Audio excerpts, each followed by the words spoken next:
What's up, Lorcana players? Havri here, and today we venture into the Inklands to review some of their cards. If you've seen some of my other reviews, from this point on, things are going to be a little bit different. On top of giving my thoughts on the card, I'm also going to be giving it a rating from 1 to 5 in terms of how I think it'll do competitively. For today, we're going to be reviewing some of the general cards, as I plan to do an entire episode on location-related cards sometime in the future. For now though, let's get right into it, starting with a new Amber song, Heal What Has Been Hurt. Heal What Has Been Hurt is a 3-ink song that says, remove up to 3 damage from a chosen character and draw a card. So, if you're familiar at all with the type of meta we find ourselves in right now, you know why this card isn't all that great, but in case you aren't fully aware, Lorcana right now is very control heavy, with a lot of cards not taking damage before they're taken out. Even if the meta favored this card, I don't think this would be ran. That is, except for one specific deck. While it's not an amazing archetype or anything, I can actually see this being ran in the Amber Sapphire Heal deck. It has great synergy with Grand Pabby and lets you draw a card in the process. But for any other Amber deck out there, this card doesn't really do enough to warrant a spot in your deck. So overall, I think this is just a broke man's Rapunzel, and I don't really see it being played outside of that one specific deck, so I'm going to give it 2 stars. Not unusable, but it's a bit too niche to be anything special. Next up is another Amber card. It's Piglet, the Pooh Pirate Captain. Piglet is a 2-ink 2/2 that quests for 1 that has the effect, while you have 2 or more other characters in play, this character gets +2 lore. So this card is easily comparable to Christopher Robin because their effects pretty much do the same thing. They both allow you to gain 2 extra lore for having 2 or more characters on the board. Now, Christopher Robin never really saw any play due to its strict requirement and its bad stats otherwise. However, in my opinion, Piglet has even more problems than that card. My main issue lies in how you gain that extra 2 lore. With Christopher Robin, if you met the requirements, you saw the immediate benefits and the card pretty much did its job. With Piglet, however, you have to have 2 or more other characters in play on the board on the turn after you play this card to actually make use of its effect.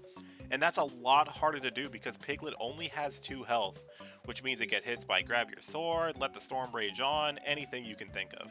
Even though Amber's thing is having a lot of characters on the board, I'm not sure why you would run this over LeFou, which has a lot more consistency than this card. Because without its effect, it's just a 2-ink 2/2 that quests for 1, which is really bad. For those reasons, I'm going to make this a 1-star card. Too much work to do for not enough payoff in a meta that doesn't really favor it. The next card, in my opinion, is the most exciting card revealed so far. It's Ursula the Deceiver. Ursula the Deceiver is a 2-ink 1/3 that quests for 1. When you play this character, chosen opponent reveals their hand and discards a song card of your choice. So we finally have a small way to deal with the devastating songs that our opponents use. Be prepared, grab your sword, whole new world, none of these are safe. I'm very confident that every Emerald player will run at least a couple copies of this card, as it's such a useful tech card. Being able to actively choose a threat from your opponent and get rid of it directly on a 2-cost character is absolutely insane.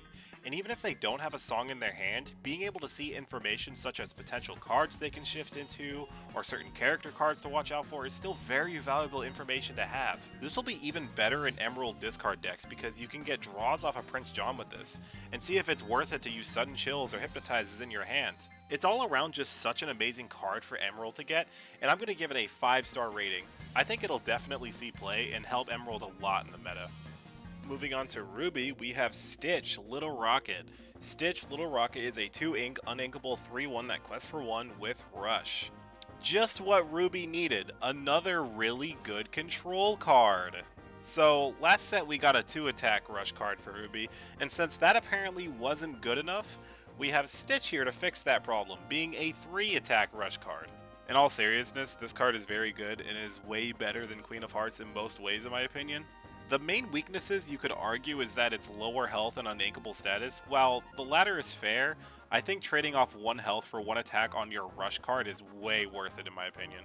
You can also compare this card to Maui, which is ran in pretty much every Ruby deck. It has half the attack at less than half the cost, which is absolutely amazing. The only real reason I could see you running Queen of Hearts over this card is if you want to shift out the bigger queen, and while that card has seen some niche play from time to time, it's definitely not a staple in your typical Ruby deck or anything. For those reasons, I'm not completely confident that it'll see play in every single Ruby deck, but I think it'll be seen in most of them. So I'm going to give it 4 stars. Really good card. Next one isn't too flashy. What? Flashly? Flashly? Can't do it. I can't On take God? this shit no more. It's Eeyore, Overstuffed Donkey. Eeyore is a 5 ink 4/5 that lures for 1 with resist 1. Not much to say here, I don't think it'll see much play competitively. Typically, if you want to have a lot of impact on the game, your card should either be impactful when it enters play or be impactful while on the board, and unfortunately, this card just doesn't really do either. It may have resist 1, but it only quests for 1, and is easily taken care of by hard removal, or even Maui swinging into it. 1 star, but I think this card is decent at casual level for teaching players about the resist mechanic and using their hard removal. Plus, who doesn't love Eeyore? To wrap up this video, we're going to talk about Wendy Darling. Wendy Darling is a 3 ink 3/1 that quests for 2 with ward and support. So, this card is obviously comparable to the lovable Phil, which has very similar stats and text. The only difference is you're paying 1 ink more for ward and an extra lore, which, in my opinion, for a support card is kind of worth it. The problem lies in that right now, support doesn't really have a place in the meta. Sure, Rise of the Floodborn saw the release of Alice, Growing Girl, but that deck never really took off. Will this card be enough to push Alice into a tier 1 deck? Probably not, but I definitely think it'll be included in that deck, and I think not being able to target it with things like Let the Storm Rage On really helps, but it still dies tragically to area of effect damage like Tinkerbell. I'm gonna say this is a 2-star card, definitely solid enough for that one deck, but support as a keyword is pretty useless right now. I could see it either being higher or lower depending on if support really takes off in the future. And that's it for today. What do you guys think of the cards revealed so far? Do you think I overrated or underrated any of the cards? Let me know your thoughts below. I always look forward to reading what you have to say, and if you liked what you saw, subscribe so you don't miss more videos like this. And until next time, take care.